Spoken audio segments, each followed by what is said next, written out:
ये कहानी दो चोरों की है जिन्हें नहीं पता था कि जो चोरी वो करने जा रहे हैं उसका अंजाम क्या होने वाला है। शिवा अपनी बाइक को एक नदी के किनारे रोकता है और अपने शू लेसेस को ठीक करने लगता है। तभी वहाँ एक बाइक सवार आता है और उसका बैग लेकर भाग जाता है। शिवा भी उसका पीछा करता है।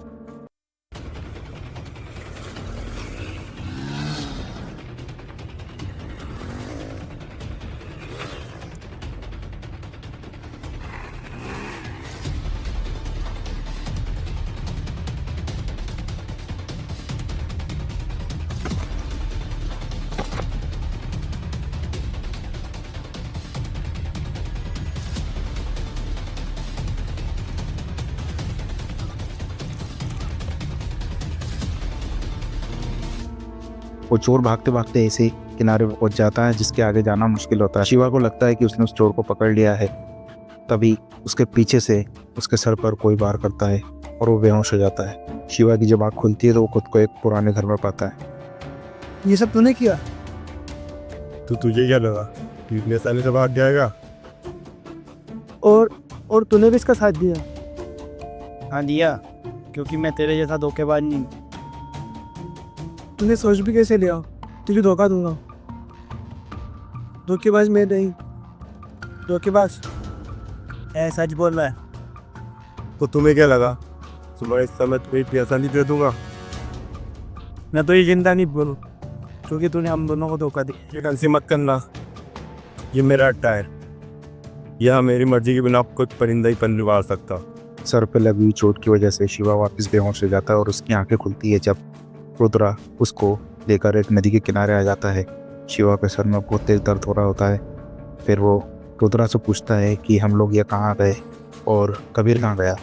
तो रुद्रा उससे कहता है कि जब तू दोबारा बेहोश हुआ तब वहाँ पर एक आदमी आया।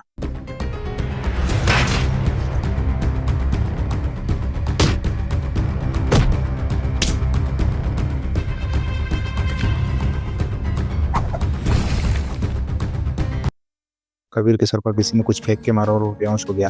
तो वहीं पीछे के दरवाजे के पीछे छुप गया और तभी वो आदमी अंदर आया और उसने बैग उठाया और ये कहकर गया कि काली से पंगा लेने वाले का अंजाम ठीक नहीं होता। और उसके जाने के बाद मैं तुझे यहाँ लेकर आ गया। मुझे तो ये भी नहीं पता कबीर जिंदा है कि बेहोश ही है।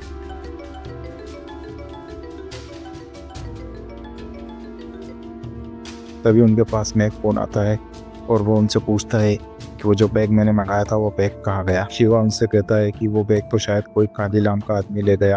तो सूर्य कहता है कि मुझे वो बैग किसी भी हालत में चाहिए, पर शिवा मना कर देता है। तो वो आदमी उन्हें धमकी देता है कि काम तो तुम्हें ही करना होगा, कल शाम को मेरे बताए हुए पते पर मुझे आकर मिलो। साला हमें बुलाकर अब तक यहाँ नहीं आया। और ये कबीर ने भी एक्टर बताया हमें। कबीर ने बताया? अरे तू आकर ना मेरे पीछे है।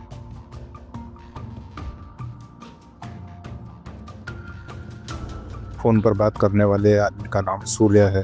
सूर्य आता है और उन दोनों से कहता है कि बंद करो तुम्हारी बचकाने हरकतें। इन्हीं हरकतों की वजह से वो बैग हमारे हाथ से निकल गया है। रुद्रा कहता है कि इसमें हमारी कोई गलती नहीं है, सारी गलती उस कबीर की है। शिवा कहता है कि मैंने कबीर को किसी से फ़ोन पर बात करते हुए सुना था।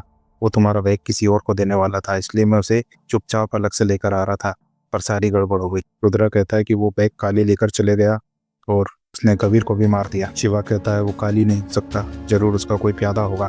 तो शिवा कहता है कि काली है कौन फिर, और उसका क्या लेना देना इस बैग से। सूर्य कहता है कि वो जानना तुम्हारा काम नहीं है, तुम्हें जो काम दिया है वो काम करो, बैग मुझे किसी भी हालत में ला के दो। उसके अंदर एक ड्राइव है जो मुझे किसी भी हालत में चाहिए। शिवा सूर्य से कहता है इस काम में जानकर इसके तुम क्या चाहते हो हम दोनों मारे जाएं, हम ये काम नहीं करेंगे। शिवा कहता है ये काम तुम्हें ही करना होगा, वरना मार तो मैं तुम्हें भी वैसे भी दूंगा। अगले दिन शिवा और रुद्रा एक जंगल में मिलते हैं और उस बैग को ढूंढने की प्लानिंग करने लगते हैं। तो शिवा रुद्रा से कहता है कि हमें ये काम किसी भी हालत में करना ही पड़ेगा, नहीं तो सूर्य हमें छोड़ेगा नहीं। इससे अच्छा उस बैग को हम ढूंढ ही लेते हैं। तो रुद्रा उससे कहता है कि मैं एक काम करता हूँ, कबीर का एक पुराना खबरी है, उससे पता करता हूँ, हो सकता है शायद वो बैग उसी के खबरी ने लिया हो, क्योंकि सूर्य के हिसाब से वो खाली नहीं था। खबरी से बात करने पर उसे पता चलता है कि वो बैग उसके पास भी नहीं है और वो बैग चुराने वाला आदमी आसपास के ही किसी गांव में छुपा हुआ है। शिवा कहता है कि पहले सूर्य फिर काली, अबे पता नहीं तीसरा बंदा कौन है।